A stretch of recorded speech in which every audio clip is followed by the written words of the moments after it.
Why does Jesus say that no sign will be given to this generation except the sign of Jonah? What can we understand from the reference made to the Queen of the South? Who does Jesus refer to when he says that there is someone greater than Jonah here? All these questions and more answered during today's episode of Daily Reflections.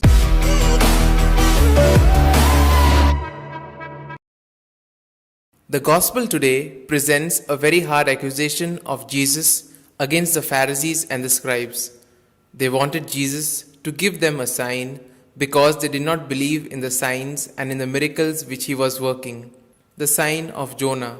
The Gospel of Matthew says that it was the scribes and the Pharisees who were asking for a sign. They wanted Jesus to work a sign for them, a miracle, in such a way that they could become aware if he was the one sent by God as they had imagined.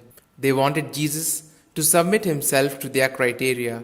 They wanted to fit him into the framework of their own idea of the Messiah. There was no openness for a possible conversion in them. But Jesus did not submit himself to their request. The only sign that will be given is the sign of Jonah. How will this sign of the Son of Man be? The only sign will be the resurrection of Jesus. This is the sign which will be given in the future to the scribes and the Pharisees.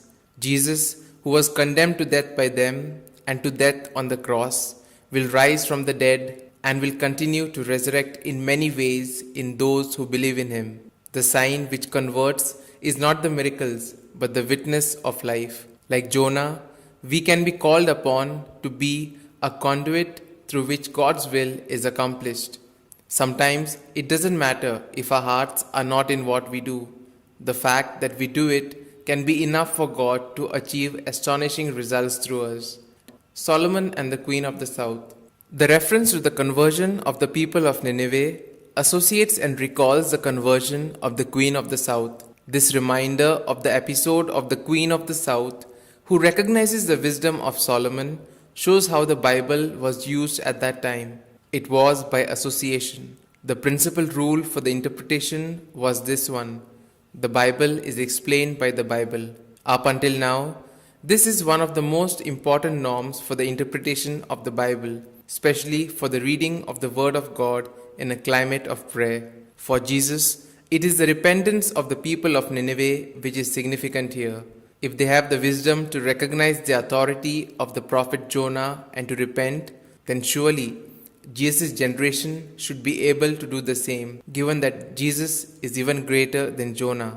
The same applies to the Queen of Sheba, who came a long way to look upon the greatness of Israel's king. Foreigners like the Queen of Sheba and the Ninevites are better able to see the truth than the holy Israelites.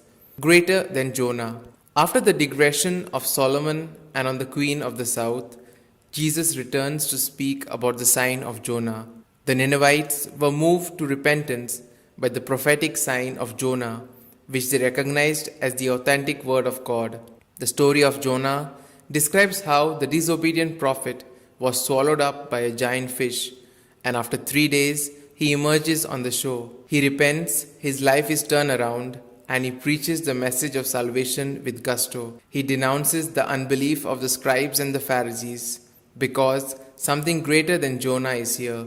Jesus is greater than Jonah, greater than Solomon. For us Christians, he is the principal key for Scripture. We all seem to ask for signs from time to time, for they seem to give us greater certainty in what we believe. Apparitions, miracles, and other sensational events seem to be important not only for the contemporaries of Jesus but also for us. Yet, Jesus insists that the real sign is his own person. Here are some points for our personal reflection. As Christians today, personally and collectively, do we deserve the same criticism of Jesus? Can you dwell for a few moments on some experience that has turned your life around, something perhaps quite astonishing when you come to think of it? What signs in your life are leading you to Jesus? These points can be of great help to reflect on today's gospel. And if you like our reflection, do share the good news of our Lord. Have a good day, and may God bless you all. Amen.